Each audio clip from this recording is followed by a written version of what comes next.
ओम श्री परमात्मा नमः। मैं प्रोफेसर हरिदेव अवस्थी अपने परम पूज्य गुरु जी वेद मूर्ति तपोनिष्ठ गीता उपनिषद पुराण और धर्मशास्त्र के विशेषज्ञ प्रोफेसर पंडित भगवत शरण शुक्ल जी के साथ में आप सभी का Awasthi Ayurveda anatomy yoga and spirituality channel पर हार्दिक स्वागत करता हूं। हम लोग गीता के 18वें अध्याय में हैं, मोक्ष संन्यास योग। और इसमें गुरु जी ने कल भूमिका के 4 श्लोकों की बात की, जिसमें अर्जुन ने प्रश्न किया था कि मोक्ष और संन्यास क्या है, त्याग क्या है। तो आज के जो श्लोक हैं उसमें त्याग के तीनों प्रकार, सात्विक राजस और तामस के लक्षणों को सरल भाषा में गुरुजी बताएंगे, जिससे हम अल्पज्ञ लोग उसको समझ सकें और हृदयांगम कर सकें। तो इसके लिए हम लोग चलते हैं अपने परम पूज्य गुरु जी की ओर। नमोस्त्वनंताय सहस्रमूर्तये सहस्रपादाक्षिशिरोरुबाहवे सहस्रनामने पुरुषाय शाश्वते सहस्रकोटि युगधारिणे नमः। कृष्णाय वासुदेवाय हरये परमात्मने प्रणतः क्लेशनाशाय गोविंदाय नमो नमः। इस चैनल से संबद्ध सभी विद्वद्गण, सभी जिज्ञासु छात्रवृंद, सहृदय सज्जनवृंद और इस चैनल के संस्थापक तथा प्रबंधक आचार्य हरिदेव अवस्थी जी, गीता ज्ञान यज्ञ में आप सभी का स्वागत है। मोक्ष संन्यास योग नामक इस 18वें अध्याय पर हम लोग चर्चा कर रहे हैं और आज जो विचार हो रहा है कि त्याग का स्वरूप क्या होता है, किन का त्याग करना चाहिए, किन का त्याग नहीं करना चाहिए, और जिनका त्याग हम नहीं कर रहे हैं उनका भी हम उन कर्मों को कैसे करें, उन कर्मों के विधान की परिपाटी क्या है, नियम क्या है, कैसे करने से उनका फल हमें प्राप्त होगा, क्या उसकी सही दिशा है। आज इस पर चर्चा हम लोग करते हैं। अभी पूर्व दिन में ये विचार हुआ है कि जितने भी कर्म हैं वो त्याग किए जा सकते हैं, परंतु यज्ञ, दान, तप और कर्म इनका त्याग नहीं होता है। यज्ञ, दान और तप ये सभी जानते हैं, इसमें कर्म शब्द है। कर्म शब्द यज्ञ, दान, तप का से संबद्ध न होकर के पृथक है।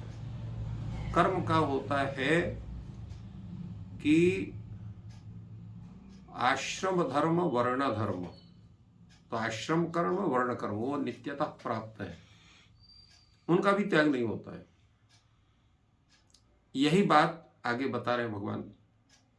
यज्ञदान तपः कर्म न त्याज्यम कार्यमेव तत् यज्ञोदानम तपश्चैव पावनानि मनीषिणाम।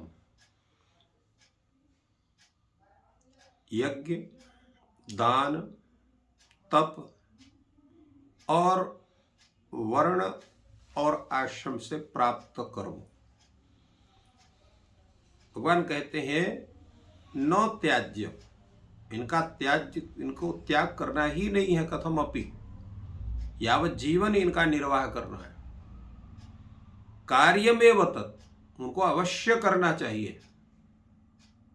क्यों करना चाहिए, क्या आवश्यकता है इनको करने की। तो एक बड़ा सुंदर बात भगवान ने कहा, यज्ञोदानम तपश्चैव पावनानि मनीषिणाम। यज्ञ है, दान है और तप है, ये तीनों ऐसे हैं कि बुद्धिमान मनुष्यों को पवित्र करते हैं। कैसे पवित्र करते हैं, पवित्र करने की प्रक्रिया क्या होती है, ये भी आवश्यक है। यज्ञ करने से संपूर्ण सृष्टि की आराधना होती है और उसके माध्यम से वो जो विश्वरूप परमात्मा है श्रीमन नारायण, उसकी आराधना होती है। दान करने से जो हमारी संपत्ति है वो पूर्ण शुद्ध होती है और उसका उपभोग करने से हमारा मन है, बुद्धि है, जितनी भी इंद्रियां वो सब शुद्ध होती हैं। इसलिए दान करना आवश्यक है। तपस्या करने से आत्म तत्व की पूर्ण शुद्धि होती है। इसलिए यज्ञ भी आवश्यक है, दान भी आवश्यक है, तप भी आवश्यक है। तो ये मनीषिणाम पावनानि, ये बुद्धिमान मनुष्यों को पवित्र करने वाले हैं। तो प्रश्न होता है कि क्या जो अज्ञानी व्यक्ति है उसको ये पवित्र नहीं करते हैं क्या? तो उस पर यह विचार है कि अज्ञानी व्यक्ति को यज्ञ करना, दान करना, तपश्चर्या करना आदि का पहले उसको ज्ञान करना पड़ेगा। जो उसको ज्ञान कर लेगा, उसके विषय में उसको ज्ञान हो जाएगा, तो फिर स्वयं वो मनीषी हो जाएगा। तो अमनीषी बनेगा नहीं। यज्ञ की प्रक्रिया बहुत लंबी है, उसको ज्ञान करके यज्ञ वैसे आप नहीं कर सकते। या तो आप स्वयं उस विधि को जाने, उसको पढ़ें, अथवा किसी आचार्य से उस विधि को समझें। दो ही प्रक्रिया ज्ञान की होती है। तो स्वतः ज्ञान की प्रक्रिया वो कठिन है और अप्रामाणिक है, क्योंकि केवल ग्रंथ देखने से आप उसका ज्ञान नहीं, केवल सुनने से भी उसका ज्ञान नहीं कर सकते। उस प्रक्रिया को पूरी तरह से प्रायोगिक रूप में समझना पड़ेगा। इसी प्रकार दान की प्रक्रिया को पूर्ण रूप से आपको समझना पड़ेगा। दान कैसे करना चाहिए, क्या उसका स्वरूप होगा। तपश्चर्या के स्वरूप को भी समझना पड़ेगा। तब जब तक इनके स्वरूप को आप समझेंगे नहीं, तब तक इनका केवल अज्ञान बस या भाव बस या केवल जोश बस आप करते हैं। जैसे आदमी कहता है आदमी जोश में होश खो देता है। होश का मतलब क्या है? विचार शक्ति। तो विचार शक्ति की स्थिति तब बनेगी जब उसका, उस वस्तु का, उस विषय का पूर्ण ज्ञान आपको होगा। तो जब पूर्ण ज्ञान होगा तो इसके बाद विचार शक्ति आपकी शुद्ध होगी, तो आप स्वयं मनीषी हो जाएंगे। इसलिए भगवान ने कहा मनीषिणाम पावनानि, ये मनीषियों को पवित्र करने वाले, मनीषी नाम बुद्धिमान पुरुषों को पवित्र करते हैं। तो इसलिए इनका त्याग करने से जो मनीषी है, विद्वान, वो भी पवित्र नहीं होगा। क्योंकि संपूर्ण सृष्टि की आराधना से संबद्ध जो यज्ञ की प्रक्रिया, अगर उसकी आराधना नहीं करता है, यज्ञ को नहीं करता है, तो उस परमात्म तत्व के तात्विक स्वरूप का ज्ञान उसको नहीं होगा। अगर दान नहीं करता है तो उसका संपूर्ण जो संपत्ति है उसकी शुद्धता नहीं बनेगी, और तपश्चर्या नहीं करता है तो आत्म तत्व उसका वो दृढ़ नहीं बनेगा। इसलिए तीनों आवश्यक है, ऐसा भगवान ने कहा। इसलिए न त्याज्यम। और इसी तरह से जो हमारे करणीय कर्म है, आप ब्राह्मण हैं, क्षत्रिय हैं, वैश्य हैं, शूद्र हैं, तो आपके लिए जो कर्म शास्त्र के द्वारा निर्धारित है वो अवश्य करणीय है। उसमें किसी भी प्रकार का जो है दोष देख करके उसका त्याग करना बहुत बड़ी अज्ञानता है। और उसमें अपना स्वाभिमान भी होना चाहिए। बहुत से लोग सोचते हैं कि फलाने का कर्म ज्यादा ठीक है, हम तो उनसे छोटे हैं, या हम उनसे बड़े हैं, या फला है। ये आदि सोचना ही अज्ञानता का मुख्य कारण है। क्योंकि जो ऋषियों ने जो परंपरा बनाई है, बहुत ही विचार करके वैज्ञानिक रीति से, मनोविज्ञान का, सामाजिक विज्ञान का और शास्त्र विज्ञान का, अध्यात्म विज्ञान का, सभी का पूर्ण रूप से अध्ययन करके, परीक्षण करके इन सब व्यवस्था को ऋषियों ने स्थापित किया है। इसलिए ऋषि जो है, जो उस समय के जो बहुत ही बड़े वैज्ञानिक होते थे, उन्हीं को ऋषि शब्द से भी कहा जाता है। और वही वेद मंत्र के दृष्टा भी थे। इसलिए उनके द्वारा जो कृत है, किसी भी एक भी कोई भी विचार, कोई भी उनके नियम, कोई भी उनकी प्रक्रिया, वो अवैज्ञानिक और त्याज्य नहीं है। ये समझना आवश्यक है। इसलिए भगवान अगले श्लोक में कहे एतान्यपि तु कर्माणि संगम त्यक्त्वा फलानि च कर्तव्यानि इति मे पार्थ निश्चितम मतमुत्तमम्। परंतु इनके करने का ढंग क्या होना चाहिए, कैसे आप करोगे, कैसे आप यज्ञ करोगे, दान करोगे, तप करोगे और अपने जो है क्रम प्राप्त कर्म को करोगे। भगवान के एतानि अपितु कर्माणि संगम त्यक्त्वा फलानि च। संग, संग का तात्पर्य क्या होता है? आसक्ति और फल। आप किसी कर्म को करते हैं तो दो चीज आपको, उस कर्म में आसक्ति होती है। ये चीज हमको बहुत अच्छी लगती है इसलिए इसको कर रहे हैं, ये आसक्ति का स्वरूप हो गया। का फल का तात्पर्य होगा इस कर्म के करने से हमें ये मिलेगा, यह चीज हमें प्राप्त होगी, वो कोई भी हो सकती है, वो प्रतिष्ठा भी हो सकती है, पद भी हो सकता है, यश भी हो सकता है, या अन्य कोई वस्तु की प्राप्ति है हो रही है, धनादि की प्राप्ति हो रही है, तो ये फल का स्वरूप। तो इसलिए भगवान कहते हैं संगम त्यक्ता फलानि च त्यक्त्वा। आपको संग संग का तात्पर्य हो गया उसमें आसक्ति, ममता, ममता का त्याग करना चाहिए। सभी शास्त्र कहते हैं ममता का त्याग करो। अब ममता का त्याग क्यों करें भाई? हम उसको कर्म करते हैं, वो हमको प्राप्त हुआ है, उसमें हमारा स्नेह है, उसमें हमारी आसक्ति है, तो क्यों उसको हम त्याग करें? और जो फल हमें स्वतः प्राप्त हो रहा है, उसके द्वारा लाभ हो रहा है, तो फल की इच्छा क्यों न करें? क्योंकि आपका ही शास्त्र कहता है कि प्रयोजनम अनुद्देश्य मंदोपि न प्रवर्तते। प्रयोजन को उद्देश्य किए बिना कोई मूर्ख व्यक्ति भी किसी कार्य में प्रवृत्त नहीं होता है, तो फिर मनीषी बुद्धिमान व्यक्ति की प्रवृत्ति कैसे बनेगी? तो बड़ा प्रश्न है। भगवान इसी बात को लेकर कहते हैं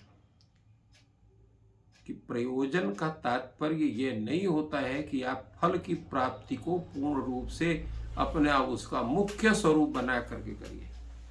प्रयोजन एक और भी हो सकता है, केवल इति में कर्तव्यम अतः तत्कर्म करणीयम। यह मेरा कर्तव्य है, यह मुझको शास्त्र के द्वारा अपने अवस्था के अनुसार, अपने वर्ण के अनुसार, अपने आश्रम के अनुसार, अपने समाज के अनुसार ये मुझे परंपरा से ये कर्म प्राप्त हुआ है, इसलिए इस कर्म को मुझे करना है। इसलिए नहीं कि मेरी आसक्ति उसमें कर्म करना है। तो ये हो गया जो है ममता का त्याग। फिर इसके बाद चूंकि ये कार्य हमको करना है, तो इसलिए हमें कोई फल मिले या ना मिले इसलिए नहीं करना है, मेरा कर्तव्य है इसलिए उसको करना है। तो इति में कर्तव्यम इति परंपरा प्राप्तम, ऐसा समझ करके उसको कर्म हम करेंगे तो फिर हमको उसका फल भोग नहीं होगा। वही कर्म करने का मुख्य स्वरूप है। एतान्यपि तो कर्माणि संगम त्यक्त्वा फलानि च। संग माने आसक्ति का त्याग करना है और उसके फल की इच्छा का त्याग करना है। और फिर कैसे करेंगे? कर्तव्यानि इति, ये मेरा कर्तव्य है इसका करना, ऐसा समझ के करना है। तो भगवान कहते हैं इति उत्तमम मतम निश्चितम। हे पार्थ, यह निश्चित मत है, उत्तम मत है, क्योंकि इसके करने से उस कर्म के विधान से होने वाले जो हमारी दुर्गति है वो नहीं होगी। अब यहां दुर्गति शब्द का प्रयोग क्यों किया गया?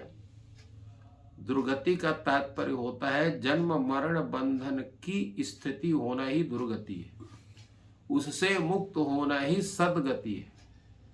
जब तक भी संसार सागर में जन्म लेते रहेंगे, मरते रहेंगे, कर्म करते रहेंगे, इस योनि में जाएंगे, उस योनि में जाएंगे, नाना प्रकार की जो 84 लाख योनियां उनमें भटकते रहेंगे, तो वो हमारी दुर्गति हो गई।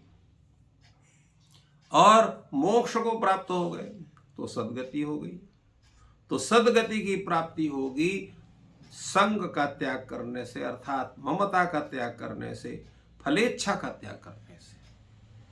तो कैसे करें? कर्तव्यानि इति, ये मेरा ये कर्म मुझे करना है, शास्त्र की आज्ञा है, परंपरा से प्राप्त है, व्यवस्था से प्राप्त है, इसलिए करना, ऐसा समझ करके करना, यही एक निश्चय करना, ये उत्तम मत है, उत्तम सिद्धांत है।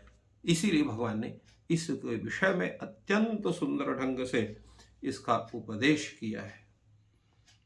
और बड़ा सुंदर अगले श्लोक में बताया गया है, नियतस्य तु संन्यासः कर्मणः नोपपद्यते मोहात्तस्य परित्यागः तामसः परिकीर्तितः। ऊपर ये हुआ था कि सात्विक त्याग क्या है, राजस त्याग क्या है, तामस त्याग क्या है। इसमें बड़ा इसके विषय में त्रिविधम भगवान ने कहा था कि ये जो कर्म का जो स्वरूप है, त्यागे हो पुरुष व्याघ्र त्रिविधा संप्रकीर्तिता, 3 प्रकार कहा गया है।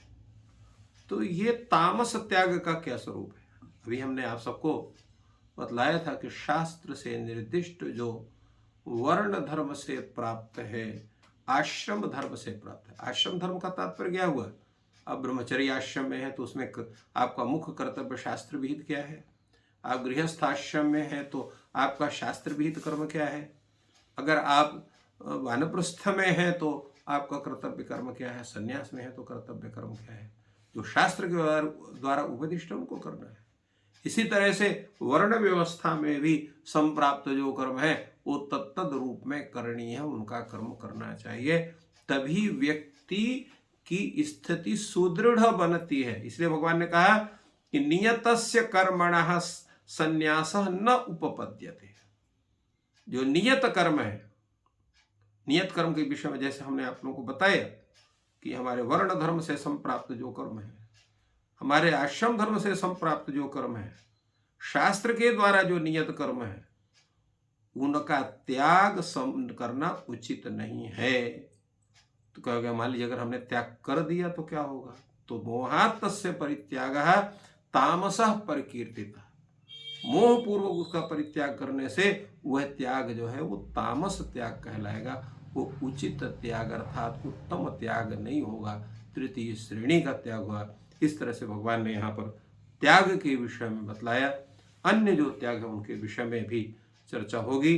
तो भगवान ये कहते हैं कि जो नियत कर्म है उनका त्याग संभव नहीं है, और अगर आप भावनावश मोह के कारण किसी भी प्रकार से उसका त्याग आप करते हैं, सोचते हैं कि इसका त्याग नहीं करते हैं तो इसके करने से हमें भगवान के भजन में बाधा होती है, या हमारा कार्य बाधित होता है, या हम फलाना कर्म नहीं कर पाते हैं, वो ज़्यादा अच्छा व्यक्ति है।